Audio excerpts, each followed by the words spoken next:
Hey guys, and welcome to another episode of UA Eats. I'm UA, and today we're at one of the most famous restaurants in all of New York City.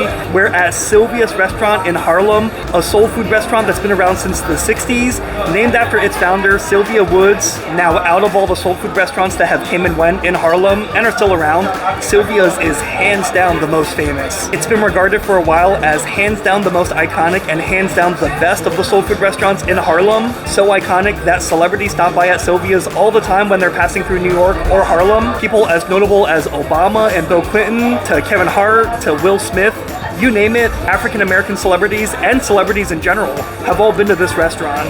It's also located in a really great spot in the bustling 125th Street, a really lively, really fun spot in New York City. Now, I said all that great stuff about Sylvia's, and it's regarded as the most iconic soul food restaurant in New York, but lately, there's kind of been some mixed opinions about this place. Sylvia Woods passed away about 10 years ago, and ever since Sylvia passed away, the restaurant has been passed down to her kids and her grandkids. Some people think that the quality has kind of slipped since Sylvia's passed away, and now it's mostly riding off its reputation. We're gonna give this place a fair shot. We came all the way up here from New Jersey to Harlem to give this place a fair shot. We ate at Amy Ruth's a few videos ago, and we thought it was great. Let's see if Sylvia's lives up to the name, or if the naysayers are right. Anyways, let's look at the menu. Now, taking a look at the menu, their menu is relatively simple. It's not like a book, it's just a printed sheet of paper, but it's a nice looking one. You know, a really nice logo, nice colors, so it still gives me good vibes. Now, they have all sorts of really nice soul food options. Everything looks pretty good. Some of the prices are not too cheap. It looks like this is 28 bucks, 26 bucks, so not the cheapest thing out there, but it is New York City. Harlem has gentrified a lot. When I made my video on Amy Ruth, I know a lot of people criticized, saying that the prices were way too high for the kind of food we were getting, but you kind of have to keep in mind that there's been inflation, there's been a lot of gentrification, and a lot of soul food restaurants have kind of died out, so it kind of just comes with the territory. Even hole-in-the-wall soul food places are charging these prices. Now, I hear out of all these items, I hear mac and cheese is great, I hear collard greens is great as well. Cornbread is always a must when it comes to soul food, so I definitely want to get the cornbread, and it's only $2. And yeah, you know, fried chicken I hear is great as well, and I hear fried chicken here is supposed to be really good, and the barbecue ribs are supposed to be good. After all, they're self-proclaimed world famous. I gotta say though, you know, the earlier prices were a little bit high, but this lunch special doesn't look bad. 14 bucks, you get a side and an entree. Kind of like I mentioned, prices have gone up really high in New York, even in neighborhoods like Harlem, so yeah, that's actually a pretty good lunch special, so let's see if we can get that, why don't we? The fried chicken leg, is that like a big leg? Leg in the thigh. Okay, so it's not just like a drumstick. No, it's a drumstick with a thigh. Okay, let me do mac and cheese. And let me try one of the cornbreads. Yep, I'm gonna grab cornbread for you. Complimentary. You don't have to worry about that. Oh, thank you. Do you have any sort of lunch special for the barbecue ribs? No, not a special. Okay. If you wanted to try them on the side, they're like, I believe, 13.95. Okay. Okay, I'll try that on the side. You know, we do have like a rib and chicken combination. Oh, you do? If you want to do that, yeah. Right on the back. You can do fried chicken. You can still do your leg and thigh, and it includes 2 sides. That includes 2 sides? Yeah. So you'll save more doing it that way if you would like. Oh, that's perfect. Yeah, so you want to do rib and chicken, yeah. And then you can also do the mac and cheese, and you can do one more. I'll do collard greens. Perfect. So that'll save you more. So yeah. I like the way you think. Can I hold on to this? Yeah, perfect. Alrighty, so I'll be right back to some right this. Thank you. Okay, so I really barely waited any time at all. So the cornbread is here. I hear the cornbread at Sylvia's is supposed to be good at any soul food restaurant, really. The cornbread looks really interesting. It kind of almost resembles muffins with a bit of a smaller muffin top, or really more like the whole cornbread is like a big muffin top. Now, at Amy Ruth's, the cornbread looked a lot more homemade and a little bit more crumbly. I will say this one looks a little bit harder, a little bit more compact, but we're gonna give it a fair shake. We're gonna give it a fair try, so let's give it a try. Oh, actually, it doesn't look like it, but it's warm. It's like piping hot from the oven. Oh, wow. You know, what I said earlier was spot on. It's more like a corn muffin than most cornbreads I've had, but I gotta say, if this is like a corn muffin, this is one of the best corn muffins I've had. It really like is eating like a small muffin that's only a muffin top, just like the Seinfeld episode. I was not impressed by the way the cornbread looked when I got it, but it tastes really good. You really see real pieces of cornmeal inside it, giving it nice moistness, nice crunch, good freshly baked flavor. That's awesome. And he gave it to me for free.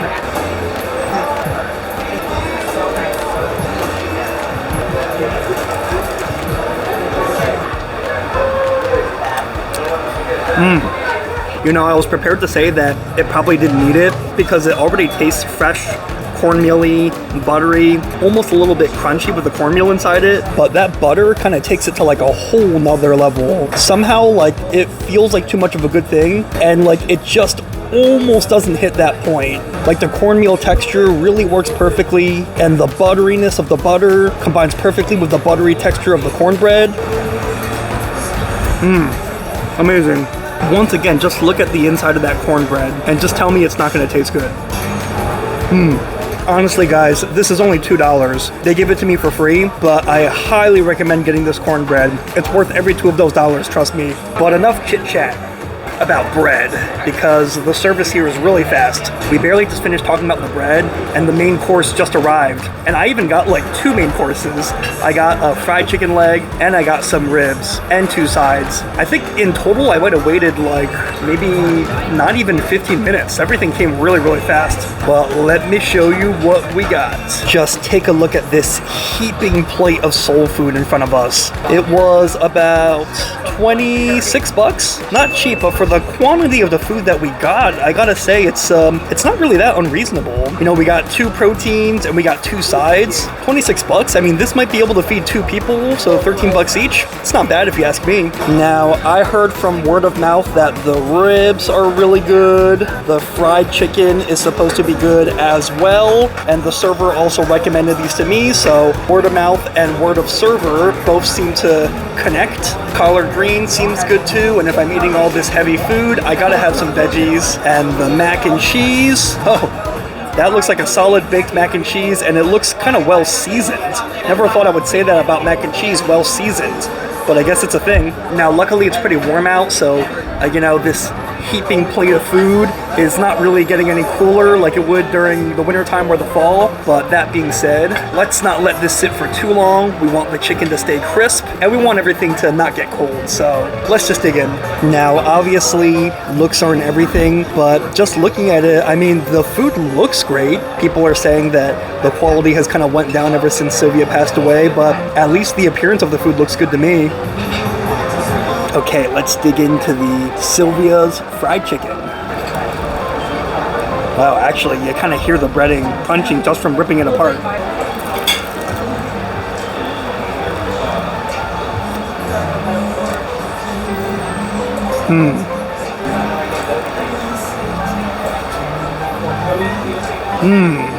Wow, that's really good. Very, very delicious. What I always find impressive about when people do fried chicken well is when they're able to keep the chicken moist on the inside and not have it dry out. That really, really speaks to good temperature control, really, really good experience with the fryer, and also marinating the chicken well beforehand in something like buttermilk. I'm not sure if my camera will pick it up properly. You're just gonna have to take my word for it. It's not dry or stringy at all. This chicken is moist. Just look at it. Just look at it. It's moist. It's not dry. It's not stringy.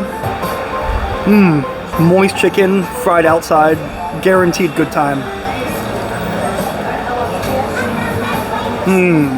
And the breading too. The breading has nice flavor. I can't really pinpoint exactly what they're using in the breading. Some sort of special spice mix, no doubt. It tastes really, really good. It kind of reminds me of KFC in a way, and I do not mean that as an insult, because I know KFC seems like a fast food restaurant and it has a bad reputation. What I mean by that is it tastes like what KFC should taste like. Like it's KFC on steroids. Almost like the flavor that the Colonel probably originally wanted before the corporation watered down his recipes. My only complaint is the skin is a little bit salty, just a tad, a little bit on the salty end. That might be because I kind of detect some MSG in the spice mix. There's nothing wrong with MSG other than it being really salty. It's more or less safe. They might have overdone it a little bit with sodium or MSG, but it's still tasty. Minor complaint.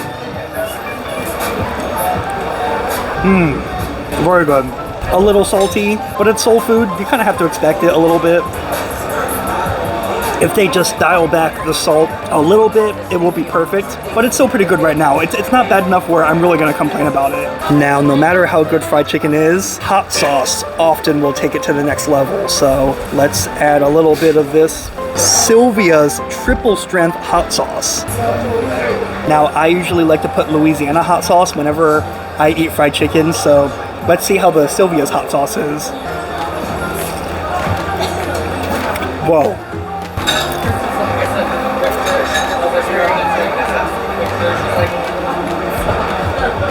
Oh, whoa. Oh. Honestly, forget Louisiana hot sauce. This hot sauce, so much better, so much stronger vinegar flavor, but not overpowering. And even though it says triple strength, it's really not that hot. If you don't really have spice tolerance, then you should avoid it, but if you have any spice tolerance at all, I highly recommend using it. It definitely makes the chicken better. Even though it tastes good on its own, it definitely makes it much better, and it kind of masks the slightly over saltiness of the chicken. It amplifies what's good about the chicken, and it hides the saltiness.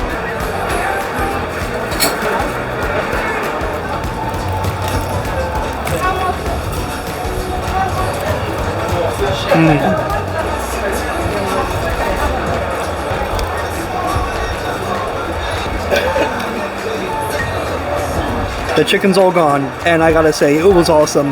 Let's now turn our attention to the ribs. The self-proclaimed world-famous barbecue ribs.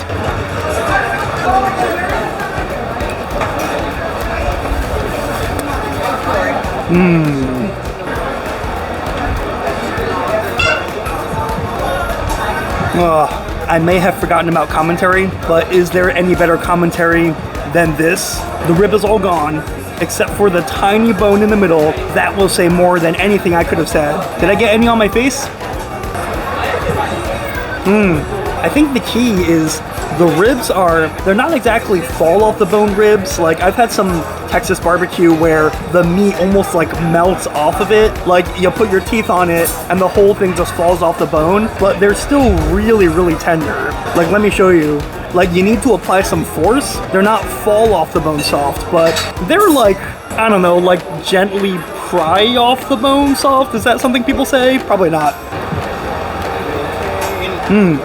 These ribs are really, really good, guys. They're really tender. The sauce on them is key. It's got like a nice tomato flavor. Not too sweet, not too ketchup-y. Like, sometimes when you get like tomato-based barbecue sauces, they end up tasting like ketchup. This sauce almost tastes more like fresh tomato. I am sure they're not using fresh tomatoes for this, and Sylvia's, if you watch this video, please let me know in the comments if I'm wrong. I'm sure they're using some sort of canned tomato sauce or something, but it tastes great.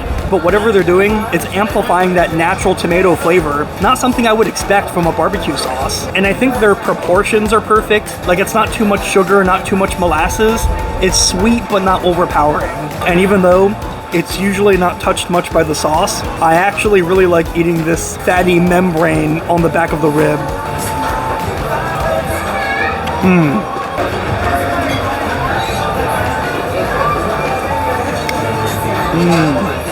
Oh, it's just so delicious. I can't stop eating it. I feel like it's like triggering my inner caveman.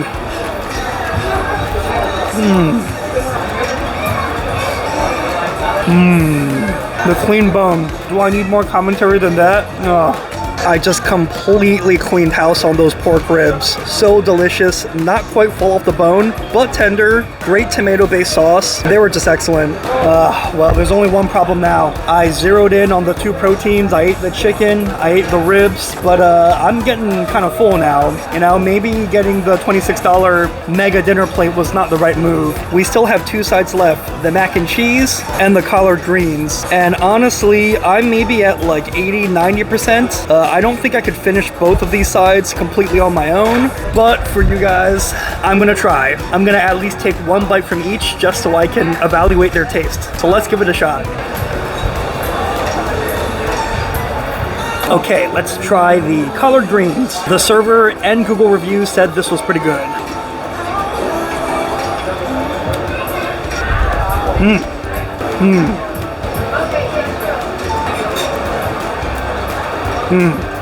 Very solid collard greens. The collard greens are really welcome after I just ate a plate of fried chicken and pork ribs. A nice vegetable break, although I'm not quite sure how much of a vegetable break this is. Like, I don't know if you've ever had some soul food items like pork flavored broccoli. I think this is a piece of pork. A few pieces of pork I think are in this to really flavor the collard greens.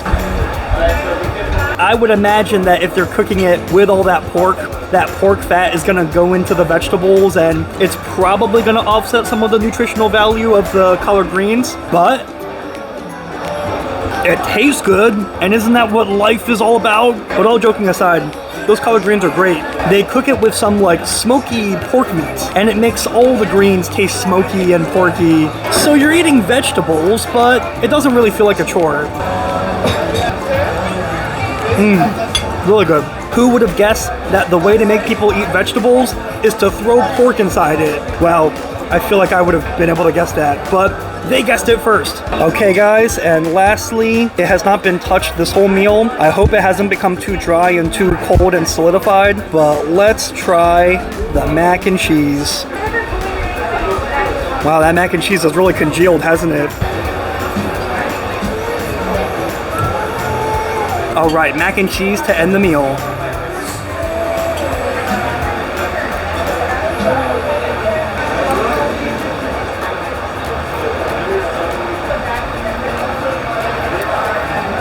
Okay, I will be honest, I will say that the mac and cheese is a little dry. I know it's been sitting for a while, so it's probably gotten dry and it's really congealed. I'm sure if I ate it fresh, it would probably be less dry. That being said, I think by nature, it's just kind of dry. Like, I think if it were a bit more wet, you would be able to detect the sauce within it, but I think it's just kind of the way it's made. It might just be the style. It is very likely just the style, but it's not for me personally. I prefer a more wet mac and cheese, a more stringy, gooey, saucy mac and cheese. Maybe you'll like that. Maybe this is just like the way some people do it, but it's not really for me personally. To me, this tastes more like a cheesy Italian pasta than a real mac and cheese. But anyways, guys, I think that's going to be it for this video. We came up here to Sylvia's with very tempered expectations. We heard a lot of things about Sylvia's. Some people said that it was still really good. Other people said that it kind of fell off, including some news outlets. The New York Post especially said that it really declined in quality ever since Sylvia passed away, but I gotta say, at least not for me. Maybe I just came on a good day. Maybe I just got lucky. It's always possible that some places are inconsistent, but I gotta say, at least for me, besides the mac and cheese, everything here knocked it out of the park for me.